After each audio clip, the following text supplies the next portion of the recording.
नमस्कार। मैं Manoj Vishwakarma, social activist, artist और साइंटिस्ट। साथियों, अभी अब चारों तरफ मीडिया में देख रहे हैं कि एक मेरठ का केस है। उसमें एक रिटायर्ड जज है, डॉक्टर ज्ञानेंद्र शर्मा, और उनकी बेटी का रिश्ता होता है वो मेजर गौरव शर्मा से। उसकी बेटी का नाम प्रणीता है, वो भी वकील थी। उनका बेटा था, वो भी वकील था, क्योंकि जजों के बच्चे ज़्यादातर वकालत में जाते हैं। सुप्रीम कोर्ट में वकील था।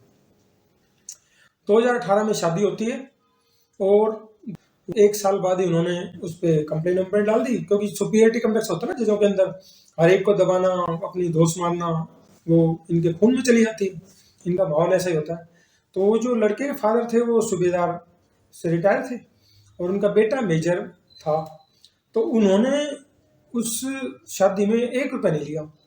और अभी ये जज ने अपनी बेटी का जो डाइवोर्स हुआ उसको सेलिब्रेट किया और टी शर्ट पहन के अपनी बेटी की फोटो छपवा के आई लव माई डॉटर करके, और ये कह रहा है मैंने तो 1 रुपया एलिमनी नहीं ली, ना मेंटेज लिया, मैंने फ्री में डाइवोर्स दे दिया। मैं क्योंकि जजों की आदतों से वाकिफ हूँ, 16 साल से मैं देख रहा हूँ कोर्टों में जजों का क्या क्या चरित्र होता है। जज, वकील और पुलिस से बहुत गहराई से इनके आदतों के चरित्र को समझता हूँ।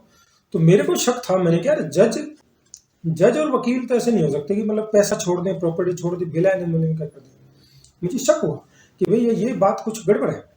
तो मैंने सोशल मीडिया पे छोड़ा, 2-3 दिन बाद फिर कुछ लोगों ने दिमाग लगाया। मेरा उस लड़के के फादर से संपर्क नहीं हुआ था, तो किसी ने उससे संपर्क कर लिया। तो उन्होंने बताया कि बोला जी मैंने तो 3 बीघा जमीन इसके नाम करवा रखी थी, बहू के नाम, और BMW गाड़ी थी, और 55 से 60 लाख की हमारी ज्वेलरी थी। तो इतना ले लिया और क्या मिलेगा, जान तो ना लेंगे उसकी। और बेटा था, उससे भी नहीं मिलने में। तो जजों का मैं बताता हूँ कि इनका झूठ बोलने का इतिहास रहा है और ये ऐसी गड़बड़ियां क्यों करते हैं। इसका मैं एक लॉजिक बताता हूँ, बहुत गहरा साइकोलॉजिकल रीजन बताता हूँ। क्या होता है, सोशल लॉज होते हैं भाई, सोसाइटी में एक नॉर्म बना दिए कि भैया ये काम करना है, ये हो जाए तो खुशी हो जाए तो आपने रोना नहीं है, गम के मौके पे हंसना नहीं है। ऐसी सोसाइटी में नॉर्म बना दी। जो हमारे शादी ब्याह अलग अलग होते हैं, खुशी के गम के मौके, वो हमें फॉलो करने पड़ते हैं। और उसी हिसाब से हमारी एक्सपेक्टेशन होती है। भाई शादी जाएगी, बारात जाएगी, तो बारात में भाई बेटी वाला वहाँ खाना खिलाएगा। तो वो सदियों से क्यों करते हैं, तो हमें सबकी एक्सपेक्टेशन है कि भाई वहां जाएंगे तो दावत हमें मिलेगी। ऐसे जब किसी के बच्चा जन्म लेता है तो उसका मुंडन वगैरह करवाते हैं, वो उनके घर में किया जाता है, जहाँ पति होता है उसके घर में किया जाता है।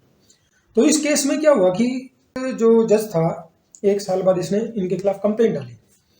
तो कंप्लेंट केस करवा दिया। तो उन्होंने कंप्लेंट डाली वहाँ के उत्तराखंड के चीफ जस्टिस को, क्योंकि इसकी पोस्टिंग थी उत्तराखंड में। तो उत्तराखंड के चीफ जस्टिस को कंप्लेंट दी। तो वहाँ इंक्वायरी हुई। इंक्वायरी में इसको देखा भी इसने तो गड़बड़ किया, अपने मिसयूज ऑफ पावर किया। तो इसको इंक्वायरी में बोला भी या तो रिजाइन दे दे या फिर अपना सेटल कर ले, नहीं तो मामला गड़बड़ हो जाएगा। इसने देखा मामला फंस गया तो इसने सेटल कर दिया। और वो गौरव था जैसे तैसे मान गया और वो दोबारा घर पे आती है। तो उसके बाद थोड़े दिन बाद उसके भाई का एक्सीडेंट हो जाता है। जब एक्सीडेंट हुआ तो हॉस्पिटल में जो गौरव की मदर थी और वो बंदा, वो सारा उसकी केयर करते हैं। जैसे होता है भी रिश्तेदारी वगैरह में, जानकारी में, दोस्ती में, जो भी होता है नजदीक वो मदद करता है। अब क्या हुआ, उसका वो लड़का एक्सपायर हो गया। एक ही बेटा था, एक बेटी थी। एक्सपायर हो गया तो भाई चलो वो तो भगवान के हाथ में है। एक्सपायर हो गया तो अब जज की इंटेंशन देखिए है। थोड़े दिन बाद इसके बेटा होता है। बेटे को भी वहीं डिलीवरी हुई, नहीं मानने अपनी ही होती ना। अब इनके दिमाग में क्या लग गया कि हमारा बेटा चला गया, ये बच्चा हम रख ले। तो ये करने लगे तो हमारा बेटा है, हमारा बेटा दोबारा आ गया, इस तरह करने लगे। फिर मुंडन का प्रोग्राम रखा, मुंडन का अपने घर रख लिया, उनके पेरेंट्स को नहीं बुलाया। तो उनको थोड़ा फील हुआ कि भी सोसाइटी में हम क्या जवाब देंगे भैया, भाई मुंडन का तो फर्ज हमारा था, हम करते और अच्छे तरीके से करते। तो ये मुंडन में हमें बुलाया भी नहीं और अपने घर किया। तो उनकी इंटेंशन ये तो ये करते भी हमारा सोसाइटी में हम क्या जवाब दें, क्योंकि सोसाइटी तो कहेगी ना बच्चा हो गया तुम्हारा, पोता खाए पोता खाए। इधर से इनकी इंटेंशन ये थी भी ये तुम्हारा अगला बेटा आ गया, अगला बेटा आ गया। और ये उसके चक्कर में इन्होंने डाइवोर्स का केस लगा दिया। डाइवोर्स का केस लगाते हुए डाइवोर्स लग गया, डाइवोर्स मिल भी गया 7 साल बाद। तो ये जो झूठ बोला कि, अब मैं जो मेन मुद्दे पे आता हूँ कि ये तो थी बैकग्राउंड स्टोरी। अब किसी ने उनसे संपर्क किया तो लड़के के फादर ने बताया भी इन्होंने जो ढोल नगाड़े बजा रहे, हमें बड़ा फील हो रहा है, लड़का तो बहुत इंसल्ट फील कर रहा है, तो हमें बदनाम ना करो, असली हकीकत ये है। और वो बोली ना तो हमें आने देती थी, हम 1 आध बार उसके बेटे के पास जाते वहां भी झगड़ा करती थी। वो लड़की ने LLB कर ही रखी है और वैसे भी जज की बेटी है। तो क्या होता है, जज एक कोर्ट कचहरी का जो माहौल होता है ना, इनके पास पावर आ जाती है। तो जज, वकील और पुलिस इनको दुरुपयोग करने की आदत होती है। आप देखते हैं यूपी में बहुत सारे केस हैं, कैसे कुत्ते बिल्ली की तरह ट्रीट करते हैं लोगों को। यही जजों को होती है, ईगो हो जाती है, हम तो जज हैं। और ऊपर से भैया ब्राह्मण आदमी तो सुपीरियरिटी कम्प्लेक्स और ज्यादा हवा में आ गया। और अपने से ऊपर वाले को नहीं कर सकते, लेकिन अपने से थोड़ा कमजोर, भाई सूबेदार मेजर था वो थोड़ा सा भाई एक नो थोड़ी सी ठीक सी पोस्ट होती है, ये जज अपने आप को ज्यादा सुपीरियर कंप्लेक्स होता है। और एडीजे रिटायर है, कुछ सुप्रीम कोर्ट का जज तो था। तो इसने क्या देखा कि दबाने का षड्यंत्र चलना शुरू कर दिया।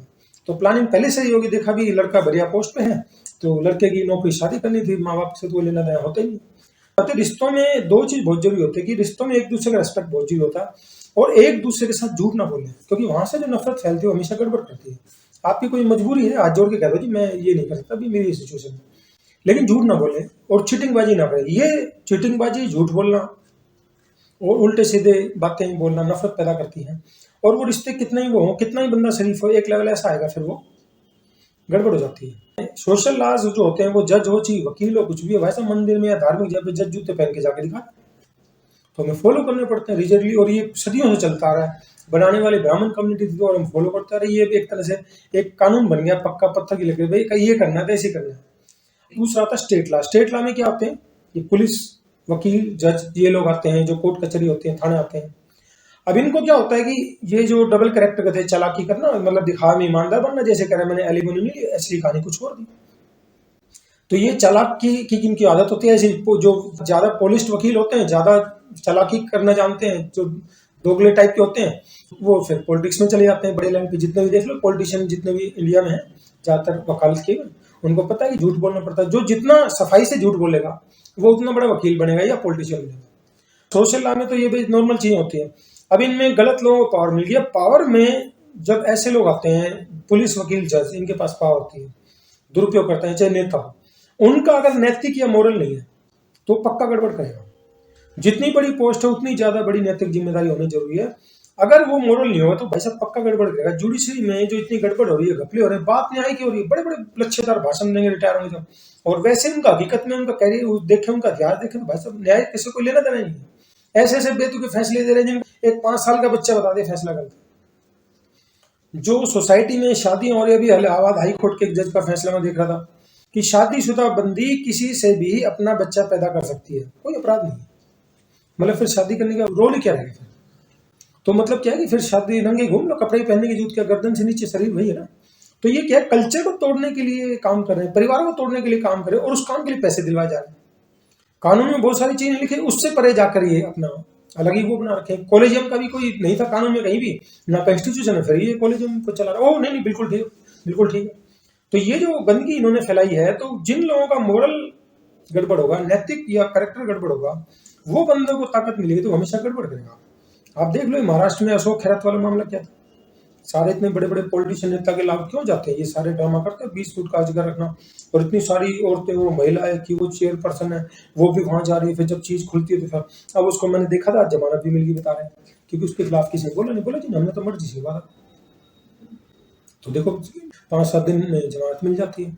तो ये जो इस तरह के जो है आप देख रहे हैं चारों तरफ, बीजेपी में रूलिंग पार्टी, इनकी नेता अलग अलग गड़बड़, टिकट के लिए औरतें सप्लाई हो रही हैं अलग अलग, जो आप चारों तरफ देख रहे हैं, कोई रेप कर रहा है, कोई सड़क पे सेक्स कर रहा है, मतलब शर्म नाम की चीज नहीं है।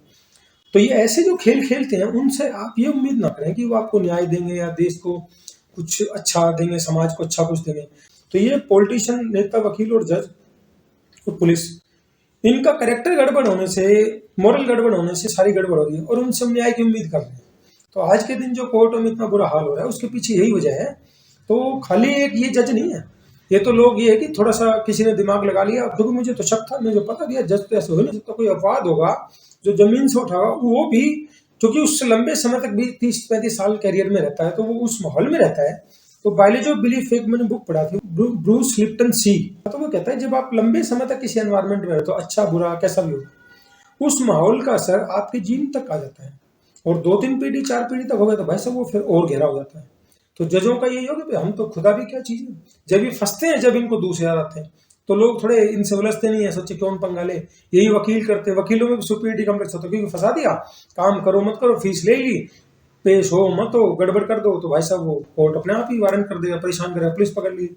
तो इनको भी वही आदत पड़ जाती है। कोई जमीन से उठाओ, एक आध अपवाद बंदा बेशक मिल जाए, मैंने जजों को खुद देखा है, जमीन से उठाओ वो शुरू में 2-4-5 साल तो रहता है, या कोई बिल्कुल मैच्योर हो जो बुराई का असर ना दे, वो अपवाद को छोड़कर बाकी ज्यादातर का हाल यही है। ऐसे ऐसे जज जानता हूँ।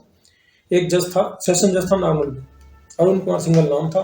उसकी वाइफ वहाँ एक बच्चों स्कूल में प्रिंसिपल लगी थी, भाई साहब जाती नहीं थी, फ्री की तनख्वाह लेती थी, महीने में 1 दिन अटेंडेंस मार के आती थी। ऐसे हाई कोर्ट की कई जजों को मैं जानता हूँ कि उनकी घरवालियाँ उन्होंने अपनी वो लगवा रखी, कॉलेज में लेक्चर लगवा के फ्री की तनख्वाह थी, जाती नहीं। तो सोचो लेक्चरर की सैलरी की 1.5 लाख होती है और ये वहाँ पे जाते नहीं, फ्री की तनख्वाह। तो सब डरा के काम चल रहा है। तो ये जिन लोगों को डराना, धमकाना, फंसाना, इस तरह की आदत पड़ जाए और अपना फिर सुपीरियरिटी कॉम्प्लेक्स झाड़ना, डर बनाना, तो उन लोगों को ये आदत उनके खून में चली जाती है और वो चाहे रिश्तेदारी हो, चाहे वो जानकारी हो, मौका मिलने पे वो छोड़ेंगे नहीं। मैंने वीकर सेक्शन के बहुत सारे देखे हैं, ये जो दूसरे इनको जाति से बोलते हैं, इनके साथ अन्याय भेदभाव करते हैं, वहां तक चुप रहते हैं, और जहां इनको थोड़ी इज्जत मिले वहां गड़बड़ करना शुरू कर देते हैं। तो ये तो देख लो भाई साहब, सामने वाला कौन है, तो वो तुम्हारा नुकसान कर रहा है कि नहीं कर रहा है, जो तुम्हें टॉर्चर कर रहा है, जो तुम्हें एहसास करवा रहा है, वहां तो तुम ठीक रहते हो, और जो इज्जत से बात कर रहा हो, शराफत से पेश कर रहा है, उसको तुम गड़बड़ करना शुरू कर दो, तो अच्छाई कैसे रुकेगी। तो समाज में जो गंदगी हो रही है, इसका यही समाधान है कि जजों को झूठ बोलना तो एक बहुत ही कॉमन सी बात है, और झूठ बोल के पब्लिक को डरा ही लेते हैं। जैसे एनसीईआरटी बुक थी, उसमें जुडिशियल करप्शन का मैटर, जो जुडिशियल करप्शन पे टॉपिक बनाया, तो भाई साहब सूर्यकांत देखो कितना तिल मिला रहा है, और जिस पे खुद करप्शन के बड़े बड़े चार्जेस थे, कितने आरोप थे, भाई जांच नहीं की और इसमें बना, क्योंकि अपर कास्ट है तो इनके लोग बैठे, तो इन लोगों से क्या उम्मीद करोगे, न्याय की उम्मीद करोगे, ऐसे ही काम कर। तो इस तरह के लोगों से बचने का एक ही तरीका है भाई, किसी और की गौरव के साथ ऐसा ना हो। गौरव के पिता के साथ जो इनको बदनामी झेलनी पड़ी, उनके माता पिता को झेलनी पड़ी, उनको जो मानसिक टॉर्चर हो रहा है, जो बदनामी हो रही है, वो किसी और के साथ ना हो। हालांकि मीडिया में बात आ रही है, सब समझ रहे हैं इस बात को, तो इसका एक ही समाधान है भाई साहब, वकील जज और पुलिस के घर में शादी ही मत करो। कोई अपवाद बेशक मिल जाए, लेकिन इसका समाधान है कि क्योंकि गंदगी में जाओगे तो भैया कीचड़ लगेगी, तो उसका बचने का तरीका कि इनके चक्कर में पड़ो ही मत, क्योंकि इनको अवैध वसूली की आदत पड़ जाती है, तो ये हर चीज को कोर्ट समझने लग जाते हैं। ये घर पे भी अपने फिर वो करना, तो रिश्तेदारी जानकारी में भी भूल जाते हैं कि भाई साहब ये कोर्ट नहीं है, वहां तुम्हारी चल जाती है, यहाँ ये रिश्तेदारी जानकारी में। रिश्तों में इस तरह की चीटिंगबाजी नहीं चलती। तो ये जो मेन है ना, रिश्तों में आजकल जो सबसे बड़ी गड़बड़ हो रही है, चीटिंगबाजी, झूठ बोलना, डराना धमकाना, तो भाई साहब रिश्ते कहाँ रह गए। तो इससे अच्छा आप उससे शादी मत करो, दूर रहो ऐसे लोगों से। तो मैं समझता हूँ इस वीडियो के माध्यम से मैंने एक ऐसा सच उजागर करने का प्रयास किया है। जो लोग शादियों की तैयारी कर रहे हैं, शादियों सोच रहे हैं शादी करेंगे, जो माँ बाप ऐसे सोच रहे हैं, तो भाई साहब जज वकील पुलिस से बच के रहो। तो मैं अपना 16 साल का एक्सपीरियंस बता रहा हूँ कि जजों का करेक्टर ऐसा होता है भाई साहब, ईमानदारी नहीं था ही नहीं, ऊपर से अपर कास्ट को लोगों की तो वैसी होती है। हाँ, कुछ लोग जो ईमानदार मिलेगा, कौन से मिलेगा जज, मैंने ऐसे लोग देखे। जो लोग खानदानी लोग हैं, जैसे जाट हो गए, ठाकुर हो गए, जो खानदानी बढ़िया आदमी पैसे के लिए कुछ भी कर जाएगा, वो करप्ट मिलेगा। बढ़िया आदमी, ब्राह्मण आदमी भी ईमानदार नहीं मिलेगा। अंग्रेजों का मैंने सुना था, वो कहते थे कलकत्ता में जब हाई कोर्ट के जज बनाते, वो कहते तो इनको जज नहीं बनाते थे, बोले इन लोगों में न्याय का करेक्टर नहीं होता, जातिवाद सबसे ज्यादा होता है।